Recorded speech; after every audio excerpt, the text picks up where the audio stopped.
Ang makikita lang po talaga natin, andiyan pa rin po yung piccolo.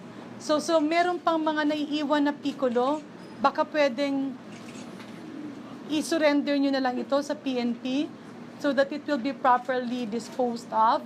At kung makikita natin, tingnan po natin yung mga biktima, karamihan po bata. No? Kanina sa Jose Reyes, ang maganda naman sa figures ng Jose Reyes, at the same time, the same period of last year, kung dati-rati nasa mga 100 plus, 117 ata yung census nila, ngayon yung census nila nasa 19 lang.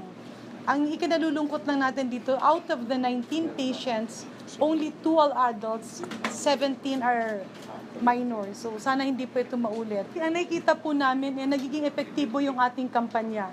No? Kasi yung dating mga plapla, yung meron pa yung whistle bomb na pumutok din sa kamay ng bata.